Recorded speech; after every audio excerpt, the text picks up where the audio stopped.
क्योंकि भगवान है, जो सृष्टि रची है। बेटा एक बार नारद जी भगवान विष्णु के पास गए। एक बार नारद ऋषि भगवान विष्णु के पास गए तो वो वहां जाके बैठ गए। कुछ काम से गए थे तो वहां जाके बैठ गए। फिर वो नारद जी काम खत्म होने के बाद वापस जा रहे थे तो दरवाजे पर ही पहुंचे थे तो भगवान विष्णु लक्ष्मी जी से बोले कि लक्ष्मी जी, जहाँ से नारद जी उठकर गए हुए हैं वहाँ गोबर से लीप दो। गोबर समझते हो ना, गाय का, उससे लीप दो। नारद जी ने सुन लिया क्योंकि वो दरवाजे पर ही थे। उन्होंने क्या किया, इस बात को सुन लिया कि भगवान विष्णु ने लक्ष्मी जी को बोला है कि वहाँ गोबर से लीप दो। तो नारद जी अंदर आते हैं, भगवान विष्णु से पूछते हैं कि भगवान आप मुझे ये बताइए कि मेरे निकलते ही आपने लक्ष्मी जी से क्यों कहा कि आप यहाँ पे गोबर से लीप दो। तो भगवान विष्णु जी नारद जी से बोले कि आपके कोई गुरु नहीं है, आप अभी क्या हो, आपके पास कोई गुरु नहीं है, आपने अभी तक अपने गुरु नहीं बनाए। और जिस इंसान का कोई गुरु नहीं होता है वो जिस स्थान पे बैठता है वो स्थान गंदा हो जाता है, उसे गंदा माना जाता है। इसलिए हमने कहा है कि आप इसको गोबर से लीप दो। तो उन्होंने कहा इसका उपाय बताओ, अगर हमारे पास कोई गुरु नहीं है तो इसका आप उपाय बताओ।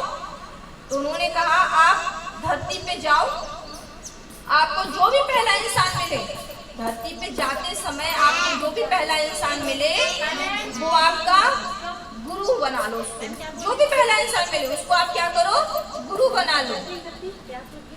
तो भगवान नारद जमीन पे आते हैं, उन्हें आते ही रास्ते में सबसे पहले एक मछुआरा मिलता है। मछुआरा समझते हो कौन होता है, जो मछलियां पकड़ता है, उसको हम क्या बोलते हैं, मछुआरा बोलते हैं।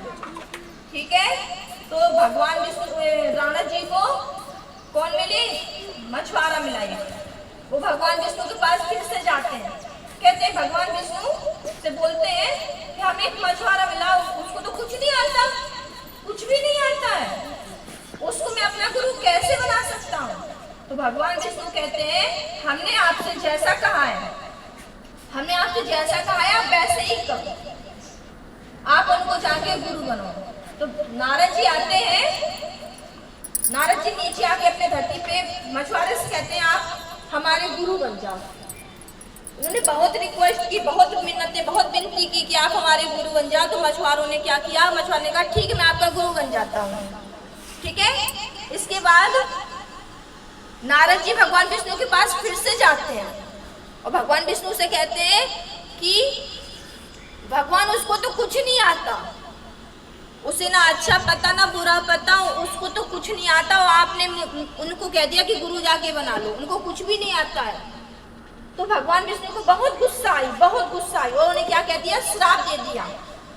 नारद जी को क्या कह दिया, कह दिया कि जाओ मैं तुम्हें श्राप देता हूँ कि तुम 84,000 योनियों में घूमते रहोगे।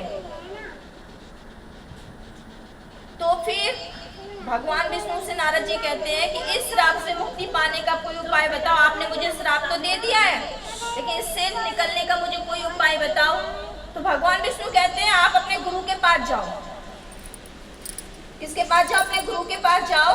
और नारद जी फिर से उस मछुआरे के पास आते हैं। किसके पास आते हैं, मछुआरे के पास आते हैं। फिर मछुआरे से बोलते हैं कि हे गुरु, हम उन्हें अपनी सारी कथा बताई कि मैं ऐसे ऐसे गया था तो उन्होंने मुझे श्राप दे दिया। तो मछुआरा कहता है कि आप वापस फिर से विष्णु भगवान के पास जाओ, उनसे बोलो कि मुझे श्राप से मुक्ति चाहिए। तो उन्होंने एक उपाय बताया नारद जी को कि आप भगवान विष्णु के पास जाना, उनसे कहना कि आप धरती पर 84,000 योनियों की एक आकृति बना दो। 84,000 योनियों की क्या बना दो, एक आकृति बना दो और उस पर मैं लेट के घूम लेता हूँ, लेट कर घूम लेता हूँ। इससे आपके जो श्राप मिला है उससे आप क्या हो जाओगे, मुक्त हो जाओगे। तो नारद जी कहाँ जाते हैं, भगवान विष्णु के पास जाते हैं। भगवान विष्णु से कहते हैं कि हमारे गुरुजी ने कहा है कि आप धरती पर 84,000 योनियों की आकृति बना दो, उस पे मैं लेट लेता हूँ। तो भगवान विष्णु क्या बोलते हैं, कहते हैं देखो आपने जिस गुरु के लिए क्या कहा था, कुछ नहीं आता, अज्ञान है, अज्ञानी है, कुछ भी भी नहीं आता। आज उन्होंने आपको मेरे श्राप से मुक्त कराने का उपाय भी बता दिया है। तो जो इंसान ये समझता है कि गुरु के लिए, अगर कोई गुरु आपका, भले उसको कम ज्ञान हो, लेकिन आप अपने मन में यही धारणा रख के उनके पास पढ़ाई करो या रहो, जो भी हो, दीक्षा लो कि वो सबसे बेस्ट है। जिसके मन में पॉजिटिविटी होती है वो हमेशा सक्सेस इंसान बनता है, हमेशा सक्सेस बनता है। और जिसके मन में होता है कि नहीं इसको तो कुछ नहीं आता, उसको भले कुछ भी आता हो, उसके माइंड में ये बात कभी नहीं आ सकती है कि नहीं ऐसा हो सकता है। इसलिए हमेशा अपने गुरुओं का आदर करना चाहिए, उनकी बात माननी चाहिए। भले वो तुम्हें कोई भी रास्ता दिखाएं, वो सही ही होगा। वो आपकी नज़र में भले हो सकता है गलत हो, लेकिन वो बिल्कुल सही रास्ता होगा। क्योंकि कभी भी कोई गुरु अपने शिष्य का बुरा नहीं चाहेगा। अच्छा एक बात बताओ, आपके माता पिता आपको अगर डांटते हैं, मारते हैं, पीटते हैं, तो वो आपके कोई दुश्मन है? दुश्मन नहीं होते ना। उनकी मार के पीछे भी क्या होता है? प्यार होता है, हमारे भविष्य के लिए लेकिन चिंता होती है, परेशानी होती है कि हम कहीं गलत कुछ रास्ते पे नहीं चले जाएं, कुछ गलत नहीं कर दें। तो उस मार को अगर हमें सोचे कि हमारे दुश्मन है तो कैसे चलेगा? उनकी मारपीट के पीछे भी हमारी अच्छाइयाँ, अच्छा रास्ते पे ले जाने के लिए होती है। समझ में आया? इसी तरह से आपके जीवन में जैसे आपके माता पिता होते हैं ऐसे गुरु होते हैं। इसलिए हमेशा गुरुओं का सम्मान करना चाहिए, आदर करना चाहिए, और उसके साथ अपने माता पिता का भी आदर सम्मान करना चाहिए।